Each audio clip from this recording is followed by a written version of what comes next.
Ladies and gentlemen, boys and girls, welcome to the Hashtag Sports presentation of the Buffalo Bills versus the Tampa Bay Buccaneers postgame, where the Buffalo Bills lose a heartbreaker 33-27 in overtime to the defending Super Bowl champion Tampa Bay Bucs in Tampa.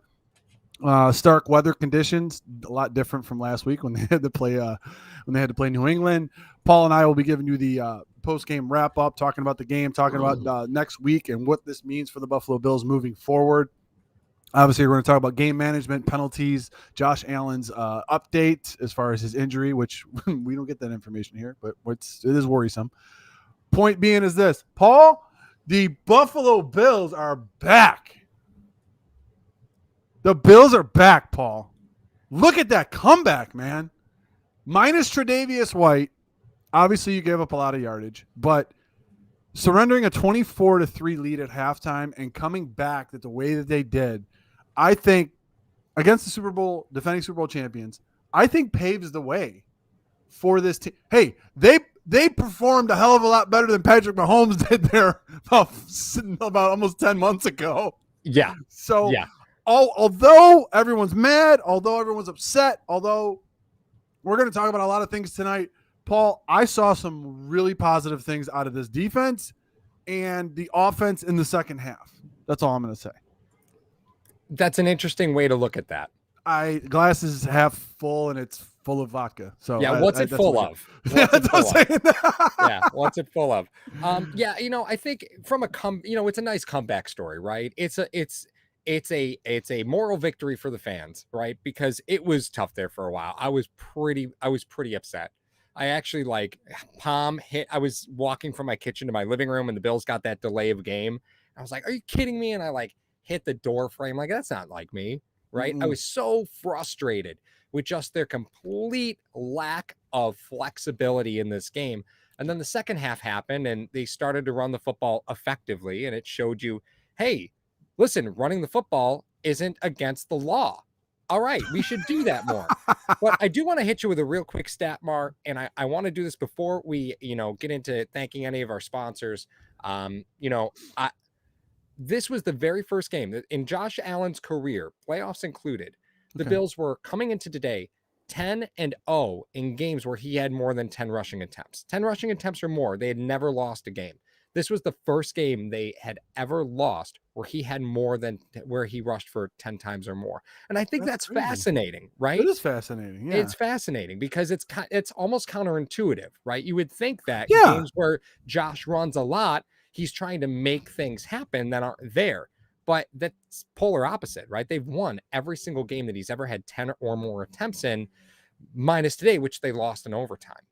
I'd love to see that stat for Lamar Jackson too, like what that stat looks like for Lamar Jackson with his wins and losses, because it is such a big part of his uniqueness to the position.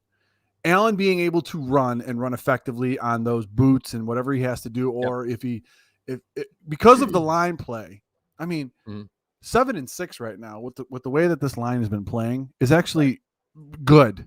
It's actually really good. And I know a lot of Bills fans, y'all on Hashtag Nation. By the way, if you just got here, all the links are in the description, Spotify, iTunes, all that good stuff. Hit the like button or hit the dislike button. It's engagement. We don't care. Point is this: all that stuff being considered, you're 7-6 now. Things could be a lot worse at this point with what this team is doing. I saw a lot of signs of life in the second half. Mm-hmm. I immediately want to go to the Tremaine Edmonds because everyone in the chat is beating him up senselessly, and we need to let's work backwards through the game. Then let's talk about the overtime touchdown and work backwards. Sure. Okay. Brashad Perriman not targeted the entire game. Former first-round pick. Not true. He had one target. One target. Okay. Someone is drunk. Very true. Bootstraps. Yes. Bootstraps. That's the best name ever. Bootstraps. You want a job? That's the best name ever. So there was a breakdown in coverage. That was not Tremaine's man. I firmly believe that was not Tremaine's man. I think his man was in the backfield. They were in man coverage.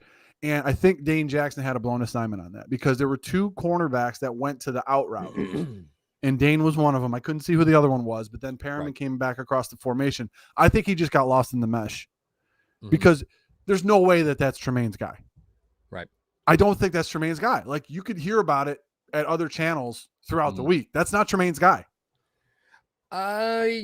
It's tough to tell right now, right? Yes. Yeah, it's tough to tell right now. But I don't think anybody in this universe was surprised to see Tremaine Edmonds running somebody down from behind, right? No. So you can't really get mad at folks for feeling that way when I kind of get why you feel that way, because Tremaine in coverage has been really poor. And I know we cut an episode. We released it actually this week. We cut it last week. We kind of put it on the shelf and saved it for this week. Yeah. About Tremaine being $100 million linebacker. Like it's being a very likely reality. Is a game like today that makes you fearful of that? Like, do you think that's a negative step forward? Like, is that a negative step for your football team? Was today's game any worse than last game for you? Specifically for Tremaine, because people are going to hate on Tremaine for that last play. They are. But here's the thing that gets me about Tremaine, and as far as the whole scope of the game itself, he's looking in the backfield the whole time. Mm-hmm. He's not even looking for Perriman. He feels Perriman come. Mm-hmm. And then he turned. I was like, oh, whoa, hold on. So I think he was looking in the backfield, unless his assignment is to read 1 to 2 inside to out. You know what I mean? And then he didn't see his guy go anywhere. But I really firmly believe that there were 2 guys. They just showed the replay on the website I have open. Mm-hmm. There were 2 guys covering 1 guy on that out route. That's not Tremaine's guy. It was a man. He was looking in the backfield. That's the thing that said it for me. When you look at that play and you relook at it, he's looking in the backfield. Right. So it's not like he's man-to-man on anybody that's on the outside. He was actually a support player on that one. Right. So we just want to go real quick for Triggs. Yeah, got to get to that super chat from Triggs. Yep. What's with the 4th and 3 punt call? Mar, you and I talked about this before we went on air. I was frustrated with the 4th and 3 punt because of the 3rd and 3 play call, right? There, I look at it and say, you got time on your side. You could still run the football there because you're almost in you got to score a touchdown to win, right? Why give Tampa the opportunity to score? Now, mind you, right, the Bills have been pretty stout on defense the 3rd and 4th quarter, right? They really did a good job of controlling that Tampa Bay offense. But the fact still remains, you shouldn't be giving the football to somebody else, right? It's 3 yards. You should be going 2 plays. You go to win the game, right? I didn't understand why you throw the dig to Diggs. I don't think that's the best play in your playbook. I think that's just what got called. The dig or the out route? I thought he ran a dig. Was it not a dig? Either way, I don't think that's the best. Oh, before. Okay. Yeah. Yeah. I don't think that's the best call. I don't think that's the best play in your playbook for 3rd and 3 when there's no punt. No, I mean, you give yourself the flexibility to, if it goes poorly, you have to punt, but you were going to have to punt if it was an incomplete pass anyway. So, I mean, that was frustrating to me. Yeah, there was many things. Like we have to take this with Sean McDermott came into the league and learned under Jimmy Johnson, the great. I'm talking about the defensive coordinator, not the Cowboys coach, who was the master of the 4-3. There were 2 guys. There was Dick LeBeau and Jimmy Johnson, who basically ran a 4-3 and a 3-4. Those are the 2 guys you learned from. A lot of guys came off of those defensive trees, basically. The other guy that he learned from was Andy Reid. Now, Andy Reid, for years, was hammered for his game management style. This is who McDermott learned from. Everyone, do you want to talk about how Riverboat Ron? I mean, his whole mold is not like Riverboat Ron at all. No, he's 100% off the Andy Reid tree, and that's how he decides to coach and how he approaches it. Which is funny because I think Ron Rivera and Leslie Frazier were both on the Bears, on the 85 Bears. I think both of those guys are on the 85 Bears. I think that's right. So that being said, you can see where him and Frazier probably clash a little bit in the room. Sure. But, I mean, just going on the time management, working my way back with the 4th and 3 punt call, I think that's what it is. He trusts his defense so much. Yeah. Sometimes to a fault. He probably still feels, listen, my defensive unit is the strongest unit I can put out there. Yep. So that's what I'm going to do. I'm going to trust them to get a stop so they could flip the field for me. Well, and Mar, because they've been getting turnovers all year. Well, and Benjamin Murphy says on the super chat, I'm taking care of the comments on the stream, by the way, Mark. I got it. Says Josh is a warrior. That is all. Josh is a warrior, right? But it early in the game, or not early in the game, the Bills were still down. I think it was 14 points, and they decided to punt on fourth down. I think it actually was in the third quarter. Yep. Yeah. And, I was asked, right, why are they punting here? And my response was because McDermott trusts his defense to get a turnover and get a short field. Like that's really what McDermott believes, that his defense will generate a turnover and they'll get a short field and then they'll be able to score. Absolutely. Because at the time, Buffalo was really struggling to move the ball pretty consistently. So they punt there. Does that play impact why they punted on 4th and 3 in overtime? I think we have enough of a sample size that he's done that a lot already. Okay. That's fair. That's totally obviously fair. done that. Yep. That's totally fair. Ricardo, yes. OC got to go. We need someone with a creative mind. That screen to Knox. Mm-hmm. I thought that was going to go for 6. Mm-hmm. That was the best call of the day that Dable made. Was that little like dump off to Knox, because if they're bringing the house, why did it take you so like, was that in your pocket the whole game? Right. Like, what's going on? Johnny comes in. I got that one. Thank you, Johnny. Super chat. We'll love your thoughts on Brandon Beane drafting. Other than the obvious few, do you see our young front D special down the road? Yeah, I mean, you got Oliver, you got Rousseau, you got Epineza, you got Basham. Well, hold on. Let's pause there for a minute, right? You've got Oliver for another year. Yeah. Right. You got Oliver for another year at this point. You don't know what's going to happen there. Basham's been inactive for 60% of his games. Rousseau has been on the field, but has struggled to remain impactful. Right. You're not going to have Jerry. Well, you are most likely not going to have Jerry next year. You're most likely not going to have Mario next year. Nope. And Epineza has seen his snaps decrease week over week. Like, yes. I think there's a little bit more window dressing there than there is substance. The fact of the matter is there's some scary stuff going on with that defensive line. And if you take Ed Oliver out of the mix, I'm not comfortable with that at all. No. And they've been really good to cycle free agents at that position. Sure. 1 or 2 year deals, which that is something that they're going to have to start doing very, very soon. If they decide, I'm just saying if they decide to pay Tremaine Edmonds and make him the first $100 million linebacker, along with having a $260 million quarterback, you're going to have to get those 1 and 2 year deals where these guys sign big contracts somewhere else so you can get the compensatory picks to fill out your roster. That is where this is going to be won. And that's the path I think that they're going down, which you might hear, going all over the place. So we want to get to a couple more super chats really quick. V. Henley. It's the missed tackle on the third down play that has me down on Edmonds. Has to make that play. He does. I mean, I saw that when he hit the hole, he has to make that play on Fournette. He has to hit him high. He hit him low and to the side. I don't know if he was. I mean, the guy had 12 tackles today, so he was all over the field. Edmonds was all over the field. I love when they blitzed him off the edge instead of that's what Edmonds was good at back in college. He was very good at it. He was a very effective blitzer, and I haven't seen it a lot this year though. Well, when he blitzes up the middle, he gets really tall. He gets a little sticky, and it's not his game to blitz up the middle. You need to get him because he's faster than tackles, right? He really is. On most other teams, if a team was running a 3-4, he'd be an outside backer on a 3-4. Like he'd be an outside backer on a 3-4. That pass rush, TJ Watt outside backer. He would. That's what he would 100%. Be. Yeah. Yeah, but that I mean, you see those plays. Those plays stand out as the big ones. But there were some other plays that he had in there that were really good. Like the one, what was the one play where Brady? They both had offsetting penalties. How many times did that you told me, like, watch, Brady's going to get offsetting penalties on third down? It happened twice. Yes. Twice. He capitalized on the first one, and the second one they didn't because Milano sacked him. But on that Milano sack, Edmonds was rushing off of the edge, and Brady went to go throw it that way, and Edmonds put his hands up in the lane. He couldn't throw it. So those little things, that's not going to show up in the stat sheet, but that's what he did. And that's where Edmonds is effective. You got another one from Steven, right? I got 2. Yeah, I got 2 more. Okay. Stefan, thank you. Stefan, hey. Thank you so much. Can you please donate this amount to the refs fund for the next tough game we have coming up?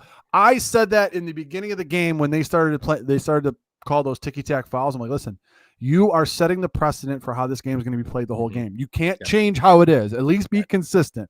If you're saying that down the field they can hand check and fight all the way down the field, fine. If you're throwing a flag on little ticky-tack stuff, this is going to be a wide open game that's going to have like 30 points on each team. If you're going to call it one way, you got to call it the other way. Diggs was mugged on that back shoulder throw at the end of regulation. Yeah, absolutely he was. So if you're going to not call that, that sends a message to the other team to say, listen, if you're not going to call that, then you're not going to call something that I do, which they did. Mm-hmm. Now, either you call both of them or you call neither of them. Well, you don't call one and not the other. So first off, I can't guarantee that we can donate that to the refs, but we will donate that to Matthew 25 Farms, who's the hashtag charity this season. Thank you again to Rick Rarick and Matthew 25 Farms. I had a great time running a charity golf tournament earlier this season, so thank you again. If you wanted to, you guys can join via Patreon, and we make donations through M25 from your contributions through Patreon. In any case, have you ever seen a player have a ball thrown at him with the defender have his jersey pulling from the back and there not be a flag? That was a first for me. I can't say I recall seeing a player another Diggs one. Yeah, another Diggs one. Now, Diggs was pandering to the ref while the ball was in the air, which bothers me immensely, right? Yeah. But it seemed like Diggs had a little trouble tracking the ball today. There were a couple of times where the ball was in the air and Diggs just wasn't. He just wasn't where it was. I don't know what that was. I don't know if that was Josh. I don't know if that miscommunication, but Diggs had a little trouble tracking the ball today. Well, great players, as we've seen so many times, Paul, great players will get calls. Mm-hmm. We know that. Great players will always get calls in the NFL, in the NBA, in NHL, anywhere, any sport that you're at, great players will get calls. Mm-hmm. Diggs is one of those guys. He's a top 5 wideout. He's a recognizable figure in the NFL. Mm-hmm. He should get those calls, and he's not, which is weird because good players get calls, and he's not. So I think I hate every time a quarterback, even Josh Allen, that goes to the ground and immediately is like throw the flag over here. No. I understand that's part of the game. Mm-hmm. But that's just something that bothers me immensely. Like, I understand if someone hits your legs, that's a big deal. But some of these guys they're just pandering for calls with a lot of things that are going on. We do have one more super chat to yes, get to. We do. That is from Triggs. McDermott's conservatives is very Zimmer-like. Ooh. Well, hold on. Zimmer, have you Googled Mike Zimmer's girlfriend? If you haven't yet, you should Google Mike Zimmer's girlfriend. Why is it the first thing that comes up? There's a reason for that. What the heck? I think she's a Swedish supermodel. Yeah. What am I looking at? I don't know, man. The world's a crazy place. The world's a crazy place. I saw what caught my attention there with Mike Zimmer was I saw a picture. I was like, how come nobody talks about, like, I'm shocked. Mike Zimmer has a daughter that looks like this. Nobody talks about it. It was like, oh, it's his Swedish supermodel girlfriend. I go, Mike Zimmer? I was about to say the same thing looking at it. I was about to say, okay, yeah. She accepts a full scholarship to USC. That's great. You know? I know what this is going to sound like, and I'm willing to take that heat. I wouldn't even put Mike Zimmer in like the top 10 like best looking head coaches in the NFL. Listen, I know what that sounds like. I know where we're going with this, but the reality is Mike Zimmer's not. I don't. What? World's a crazy place, I guess. Listen, Paul, I think we have 5 people associated with hashtag. If we were talking about good-looking guys, he would be ranked like 8th in hashtag. Yeah, that's true. That's true. Whoops. Thomas brings up a great one. He says, Harrison Phillips has looked awesome over the past couple games. I know first off, we can complain about McDermott being conservative. Yes, we can. Like in the overtime, with the last possession the Bills had in regulation, I felt like they were going for the tie, right? True. Like they were like, we're just going to walk out of here with 3 and that's going to be fine. We'll take our chances in overtime because that's how defensive head coaches think, typically speaking, right? We'll take our chances. I'll trust my team, right? How'd you feel going into that overtime? Not good. Okay. How'd you feel going into that last drive in regulation? I never feel good. Here's what I'm going to say. We got the sugar daddy vibes coming out from. Triggs comes in and says, Zimmer does have sugar daddy vibes. Urban Meyer protege from Dennis Chapman. Okay, so you scored 17 straight points. Right. Or prior to that, you scored 10 straight points. So you're coming down the field. Oh no, 14. Sorry, you scored 14 straight points. Coming down to that last, offense was starting to get in a little bit of a rhythm. You're starting to move the ball down on this defense. That defense was gassed. Hence calling the timeout. Now, the craziest part about it is that Todd Bowles runs defense the way Bruce Arians runs offense. It's no risk it, no biscuit. I'm going to bring pressure on you until you beat it. And then when you beat it, I'll figure out something else. I don't care. You got Devin White in there, who's an animal. Their secondary leaves something to be desired. Allen stayed away from Antoine Winfield the majority of the day, which was a smart move. Yep. The game plan to stay away from him, I think, was very good. But you want to get the ball in the overtime because you're already in that rhythm of going out there and driving the ball down the field. So I felt comfortable with that. The only thing that I didn't like was, what if they have a 3-and-out? That was my only fear, because now you're giving the ball to captain. I only get 3 points to win games. And then you have a 2nd and 17. Or wait, before that, what was before the 2nd and 17? You had the pass interference call on Wallace. Great. I didn't think the ball was catchable. I think the ball had to be catchable. Yeah. Right? And then Evans grabbed the back of Wallace's head. Yeah. Okay, you want to call that. Okay. Now it's 2nd and 17 on a great screenplay to Fournette. They tackle in the backfield. Poyer gets underneath Gronk, and then Edmonds cleans it up. It was great. And then they go back to Gronk, and he gets 14 back. That just pissed me off. That was so frustrating, right? Yep. You're thinking you're good. 2nd and 17. Brady's going to try and get half of it back, right? Like that's what you do there. You look to get half of it back. Yeah. He gets 14. He gets 14 because he's a manimal. Like, it's not fair. Ooh. Joe B reporting that Josh was wearing a boot. I'm sure he didn't seem right. He didn't seem right. No. Now, Paul, I extended this to you. I want to extend it to Hashtag Nation as well. To me, watching that game, knowing Bruce Arians, I love Bruce Arians, by the way. Yeah. Knowing Bruce Arians, knowing Tom Brady, knowing Josh Allen, knowing McDermott, not saying knowing the style of how those guys are that I see. Allen seems more tailored to be a Bruce Arians guy, and Brady seems more tailored to be a McDermott guy, where it's okay. We're gonna play conservative. We're gonna get points here. We're gonna do this and that. Do you think that Allen's play on that last drive, running his broken foot off, diving into the end zone, shows very little trust that he has in McDermott? Now, it's a very slippery slope now because we're crossing over some lines here. Right. Which I think leads into your talking about the coaching staff not really being in Buffalo anymore, certain parts of the coaching staff. So I want to just preface it with that. Yeah, I mean, like I was saying with Joe at halftime, because I jumped on. Joe was doing the play-by-play. I jumped on with Joe at halftime, and I said, listen, by the time the plane lands from Tampa, if you lose this game, heads have to roll, right? Like heads just have to roll. Yes. With that being said, I don't think Josh has the ability to not try and win at all costs. I just think that's who he is. That's just who he is. Yeah. Yeah. I think at times he doesn't know how to manage that game yet. And we see some flashes of it, right? Where he realizes he's in trouble and he throws it at the feet of, like today, the screen pass was coming in, it got blown up. So he just threw it at the feet of Burrito. Like there are times where he shows you like, okay, I'm just going to take the L on this one and that's going to be fine. But there are other times where he really just wants to win at all costs. Like his foot could be facing the wrong direction and you'd have to hold him back from getting on that field. And that's just who he is. And that is frustrating at times. But you get games like today where he put the team on his back and responsibly.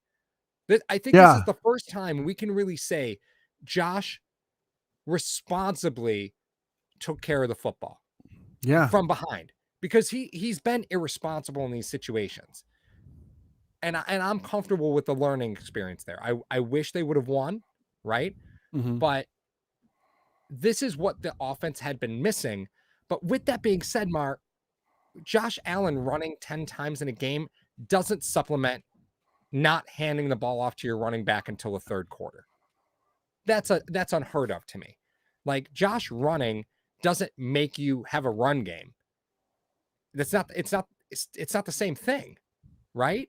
Like, it's not the same. No. Being able to establish a physical run game without your quarterback is something, because that's the guy you want. Now, given what Allen can do with his arm, and having Diggs, didn't have Sanders now. Remember, second half, we didn't have any Sanders in the second half. So Gabe Davis got a healthy, dose. Mm-hmm. So you're talking about Allen. I think defensive coordinators approach it now where I think in the past it was, oh, Allen's running, we're in trouble. Now I think it's at the point after what happened last season that coordinators would rather have Allen run and view that as a victory, because you're wearing him down. And I think the coach in the NFL, out of the 32 coaches that knows that better than anybody, is his own. Mm-hmm. I don't think he wants to turn Allen into Cam Newton. That's a great point, Mark. That's a great point. You look at Cam. Cam got benched today. He's the last 3 seasons, Cam's looked washed. That dude was such an electric player running the ball. Mm-hmm. He didn't have the arm that Allen does. But the type of player, big, lumbering guy, doesn't get a lot of calls because when he runs the ball, he's an animal. But I don't think they want to exhaust that resource before it's done. And I think that's why they don't want to run him as much. But that's why I think other coordinators are like almost begging him to run. Mm-hmm. Like, go ahead, run. That's a victory for us. You're getting tired out. You're getting gassed. You have to mentally overcome being tired from the previous play and taking a shot to try to throw a ball like through a keyhole. No. Triggs hits us up with the super chat. Allen just has that Favre mentality. Josh Allen knows what nickel coverage is, though. If you guys don't know that story, that's a great story. Can you just relay that story quickly, Mar? I know you know it like the back of your hand. Okay, when Brett Favre was starting in Green Bay, Ty Detmer was the backup quarterback. And he was in the meeting room. They kept talking about nickel. So then he finally leans over. He goes, It's Holmgren, by the way. It's Mike Holmgren. Yeah. So he says, what do they mean when they're talking about nickel? He goes, well, are you serious? He goes, yeah, what are they talking about? He goes, well, that's when they take a linebacker out, they put a corner in with 5 defensive backs. He goes, that's it? And Ty goes, yeah. He goes, who cares? Right. Who cares? He's like, Favre didn't care. He never cared. No. But no, that toughness. Yes, with Josh he does have that. Yeah. And that's one thing that's why it's so frustrating to watch this team suffer, because you know how much it hurts, right? Like, it really does hurt. And this city and this organization connects with Josh on a level that we haven't seen in a quarterback in decades, right? And like, Kelly was insulated from a lot of that. On a personal level, we connect with Josh so much more. Yes. And that's why games like today, like on 3rd and 3, that was the best you had on 3rd and 3, and you were going to punt in overtime. Like that was the play. That was the game. That 3rd and 3 was the game. You gave up the football. You lost the game at that point. You had the game in control, and you gave it up. You decided to punt on 4th and 3. You driven the ball down there to get 17 consecutive points. Right. Going the same way, running your offense, doing what you needed to do, and you got the ball in overtime. You could have gone down there. And, the thing that got me about the game, I want to tell you the one thing that bothered me as far as the clock management goes near the end of the game. But, Paul, can we do a word from our sponsor, our 2 major sponsors for tonight's show? Sure. First off, I want to call out Danielle, who I've never seen in our live chat before, had one of the best initial first comments I've ever seen.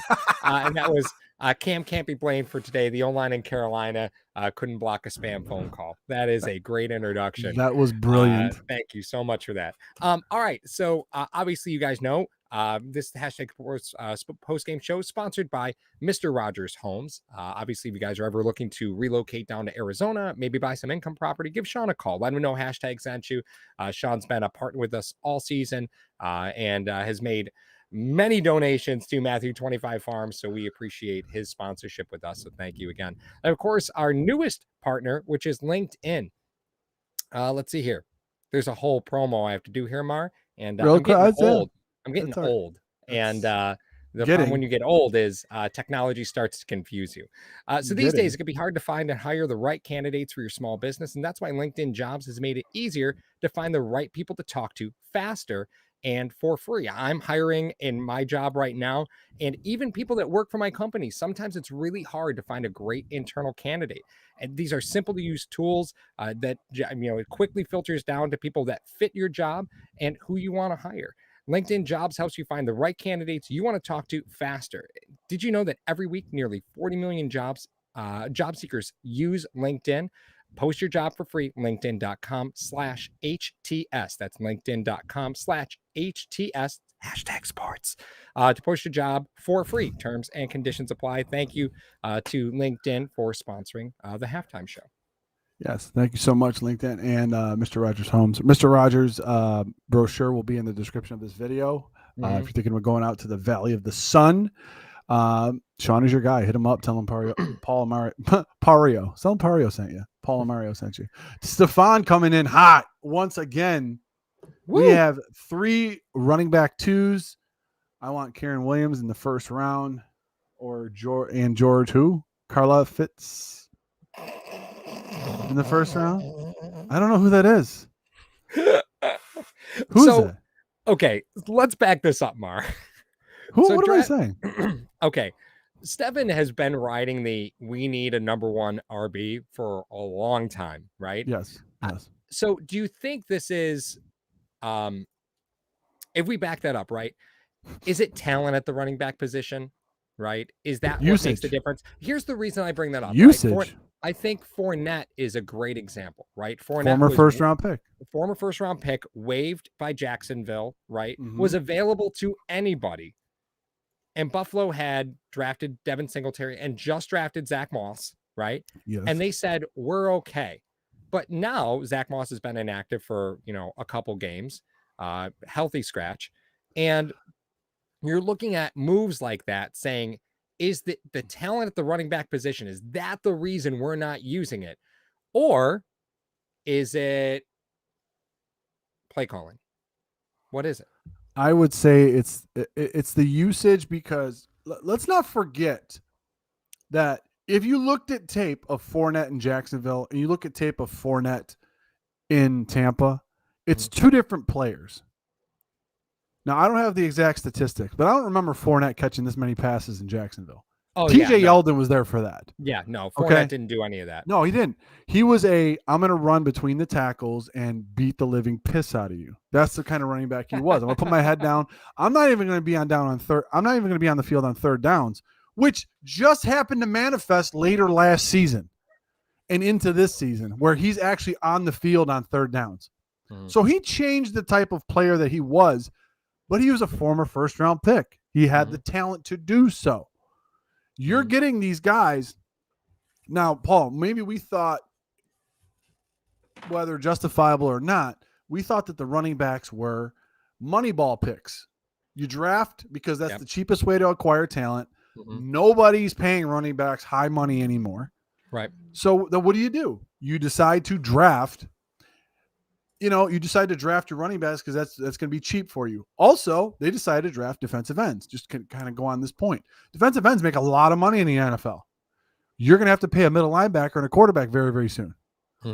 Why not draft your defensive ends until you have to pay them? You know what I mean? So it's more.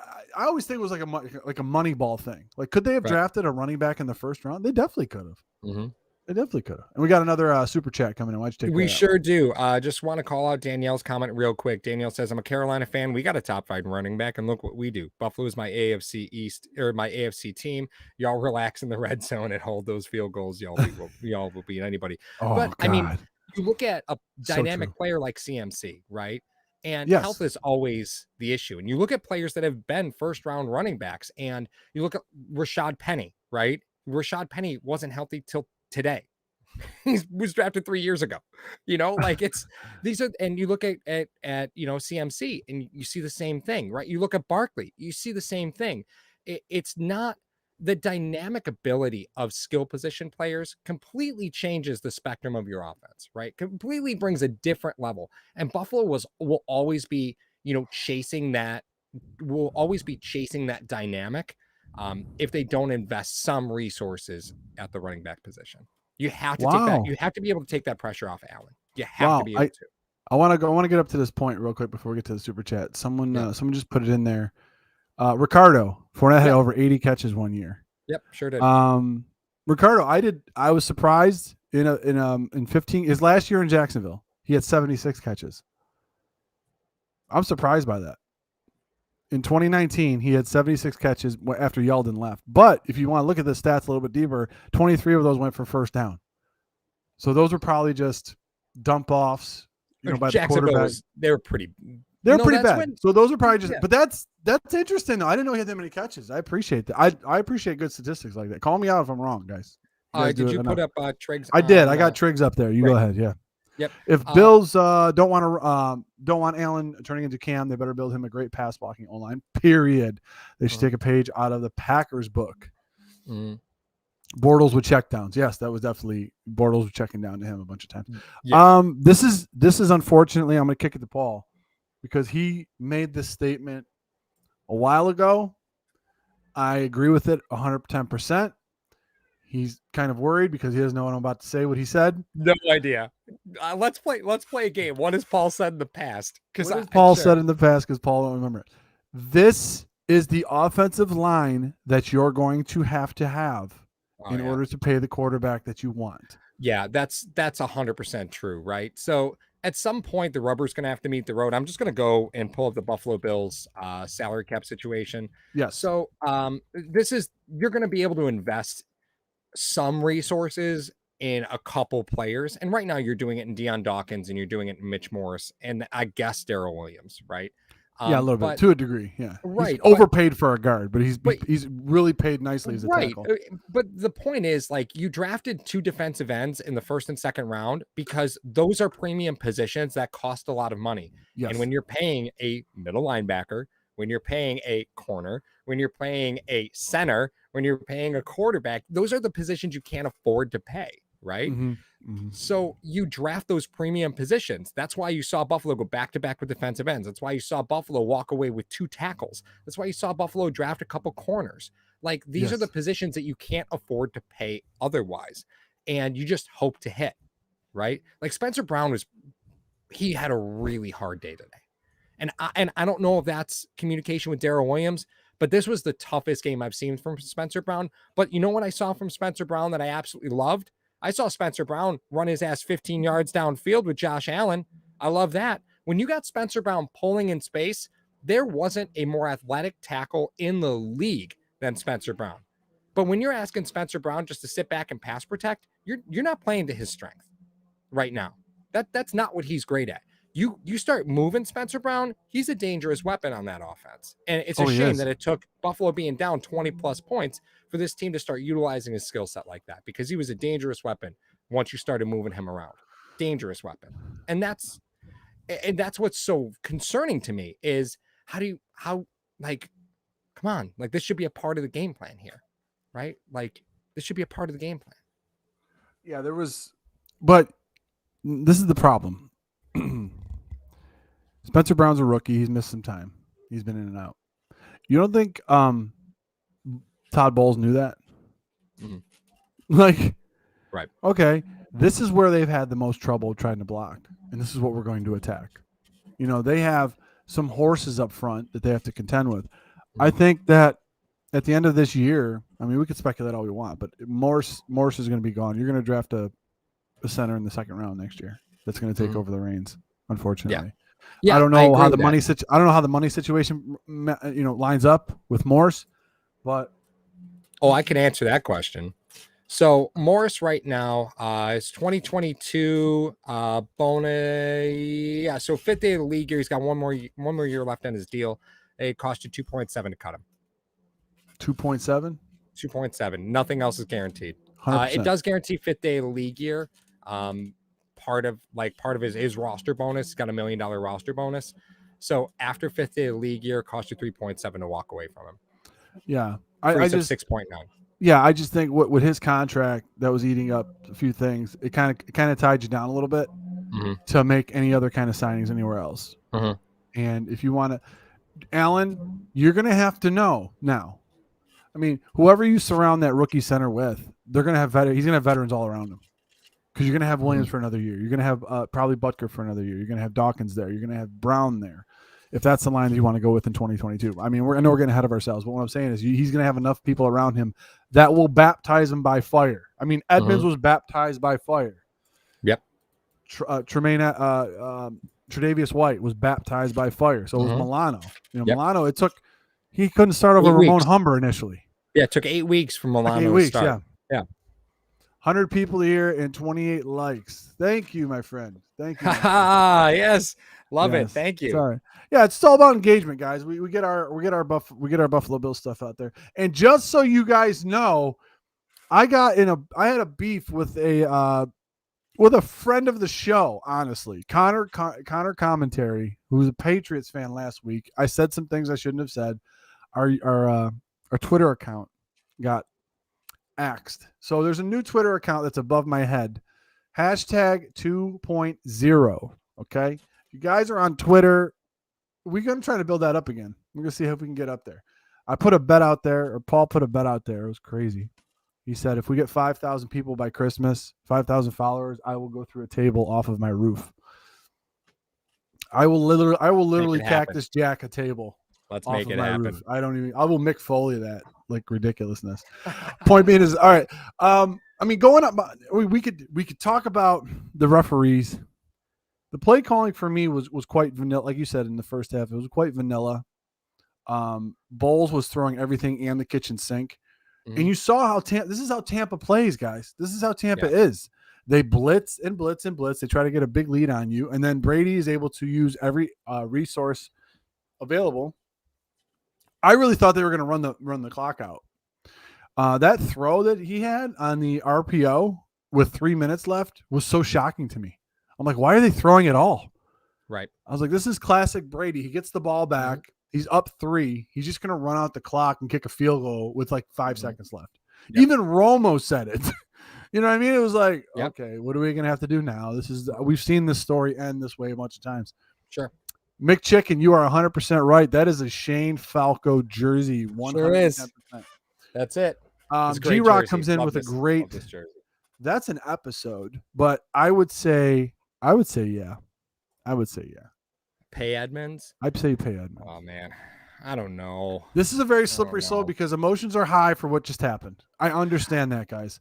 But you're talking about a guy who's going to be on a second deal at 23 years old when most guys come into the league at 23 years old. That is something that you cannot pay for. Now,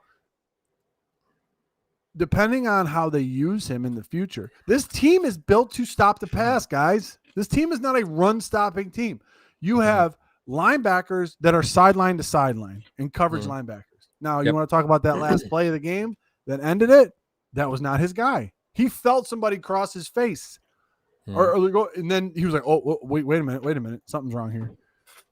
Well, I look at it this way, Mar.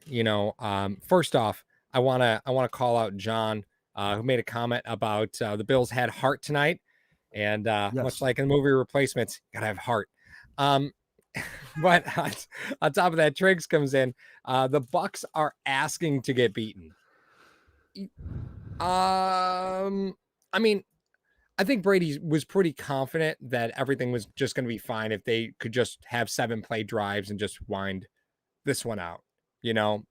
I don't think he was, pressing all that much.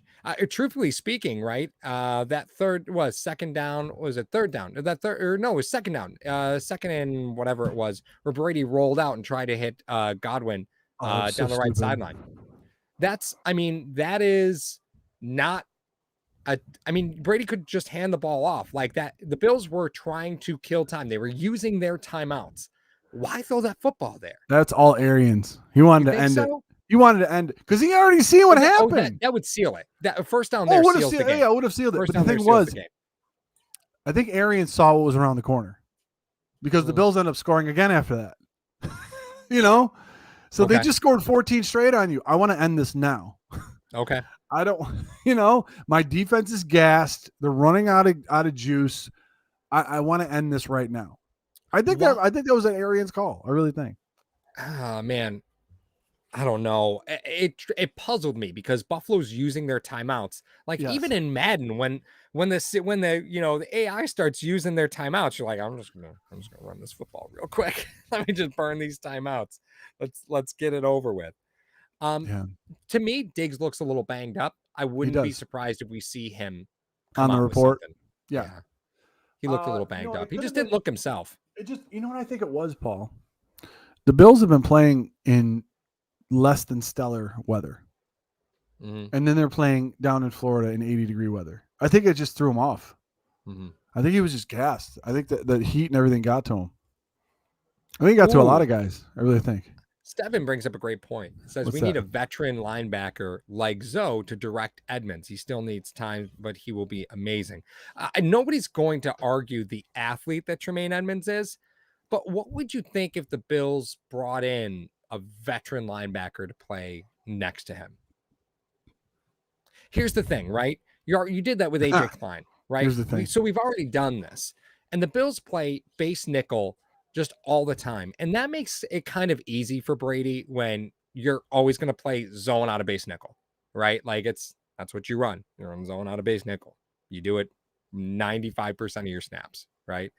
So it does make the game a little easier. If the Bills brought in a veteran linebacker, is that because you walked away from Milano? Why? Milano hasn't done anything this season to tell you that you're going to walk away from him, right? No.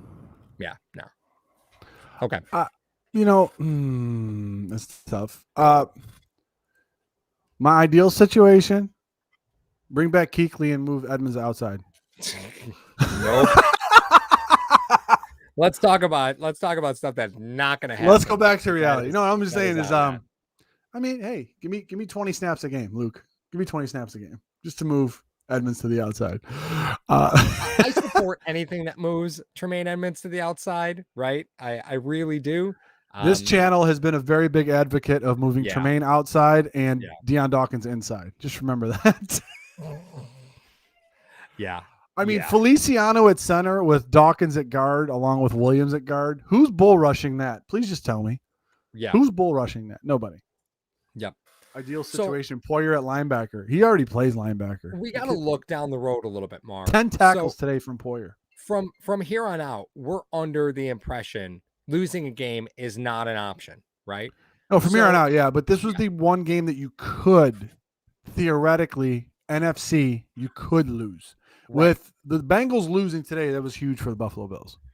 I just want to point out, I saw we had released the Edmonds and Oliver, who would you extend episode, and we did it as a live premiere.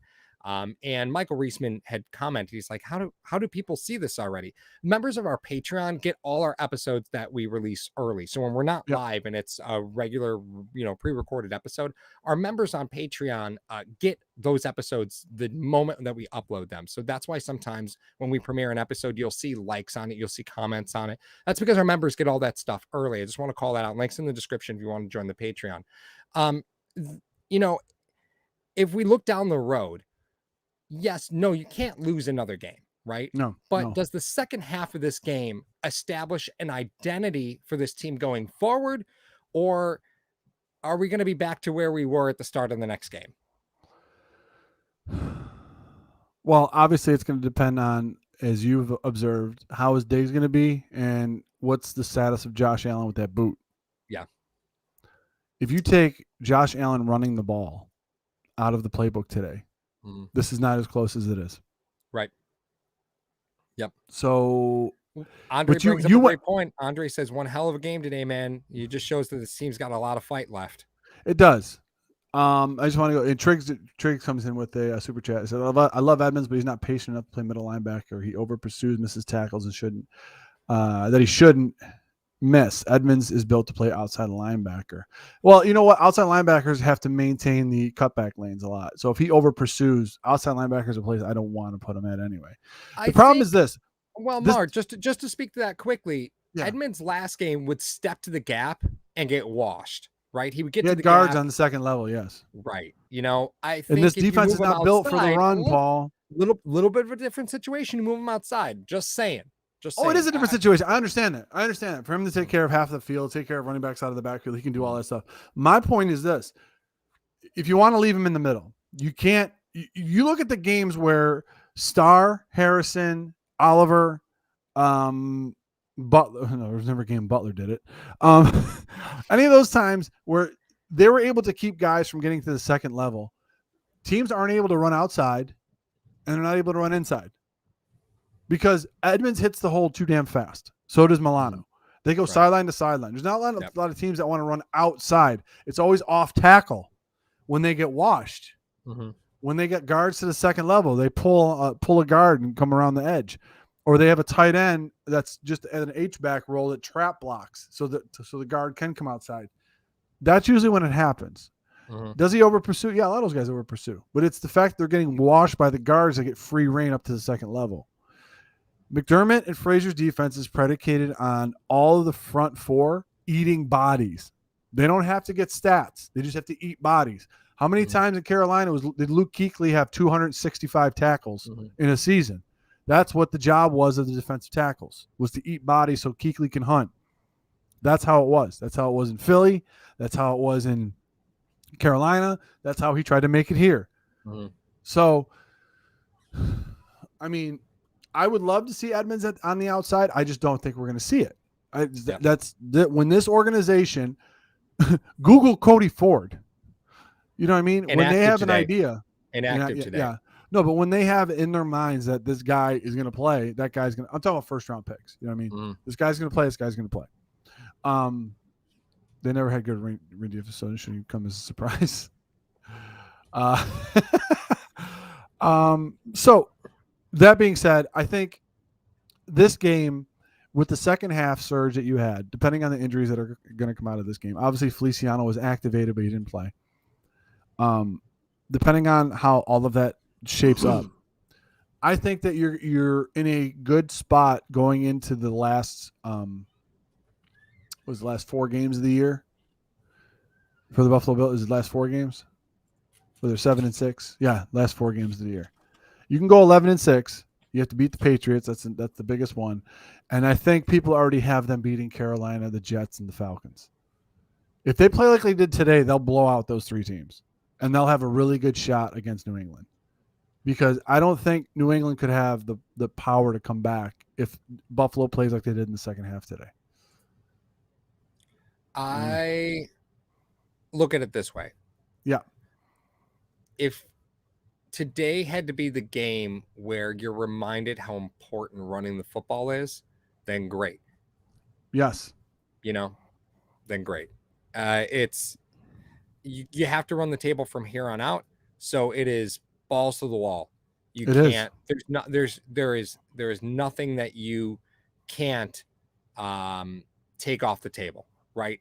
You got to put all the cards on the table every game. There's no more being conservative. All that is gone. There's no more game management. It is, we need to score 100 points a game to win. That's it. And unfortunately, the last few games, this defense hasn't been able to generate turnovers. Not their fault. Brady's not going to give up the football. And you played with 50-mile-an-hour, winds where the Mac Jones threw the ball 3 times. Like, you're not going to generate turnovers there either. Yeah. So, hopefully in the next few games, Buffalo can generate some turnovers, take some pressure off the offense. But I mean, there's some concern here for me, Mar, when I know everybody's looking past the next game and going right to the Patriots game again. You still have games in the middle that you have to win. Mm-hmm. You still have games that you have to win. So let me ask you this. If you had to name an MVP for the season right now for the Buffalo Bills? Who is it? Jordan Poyer. I like that. I like that one. I like If that one a he lot. if he goes down, you're in a lot of trouble. I love Okay. Jordan Poyer. I said, I think on an episode a while ago, I think I said Taron Johnson, but I think it's going to be Jordan Poyer for me at least. Okay. People are saying, Duhast hitting me with that Dane Jackson. He played a heck of a game against Gronk today. Play a heck of a game against Gronk. You know, what can you expect? Gronk has been doing it to, everybody. He's been doing it to everybody for decades at this point. Allen is a pretty constant answer. Allen's a pretty constant answer. I think it's really tough to give anybody, the nod on offense. I think it's really tough to give the nod to anybody on offense. The defense has been what's, stirred the drink, the straw that stirs the drink here. So I think Micah Hyde, Jordan Poyer are probably, your 1A, 1B there. Micah Hyde almost broke up that pass to Mike Evans today, man. That was an undefendable touchdown. Oh my You're God. not breaking that thing up. You're not breaking it up. No way. Here's the craziest part. If you look at it this way, this is why this game, when I started off this broadcast like a lunatic saying the Bills are back, that's why I was a lunatic, because you think about it this way, 67-yard touchdown run. Yeah. And that pass was ridiculous. He was covered. Mm-hmm. That pass was amazing to Mike Evans. And Mike Evans made a fingertip catch on that. You take away those two. They were shut down most of the game. They were shut down. Says Ty Nsekhe. Oh, 110%. Nsekhe I think he's on the Cowboys now. I think he's starting left tackle for the Cowboys. I'm not going to lie. We need Christian Wade up. We need to call Christian Wade up. No, I'm just kidding. Memories of the Hail Murray. Oh, stop that. Pick 6 for Green Bay. Oh, nice. We probably got to wrap things up, my friend. Yes, we do, ladies and gentlemen. Thank you for joining us. We are going to be coming at you throughout the week with Paul's Morning Coffee and the Razor Sharp picks that are on Wednesdays. I'll try to throw in an episode for y'all in there. Hopefully you guys will have some fun with that. We got some new doings coming in to hashtag. If you guys want to check out the Etsy store, there's going to be some new merch there. If you guys want to buy a shirt and support the channel and Matthew 25 Farms. We always like to give a shout out to the sponsor of tonight's post game, which is Mr. Rogers Homes and LinkedIn. Buffalo Bills lose a tough one tonight, 33-27, but they got to win out. They got Carolina, then they have the Pats, then they have the Falcons, and they have the Jets. Can't punt the ball away, man. You can't. It was great punt. Great punt. Couldn't ask for a better punt. Like I have zero faith in Matt Haig. What's your percentage that we see a very different Buffalo Bills team for the last 4 games as far as their approach? You have to.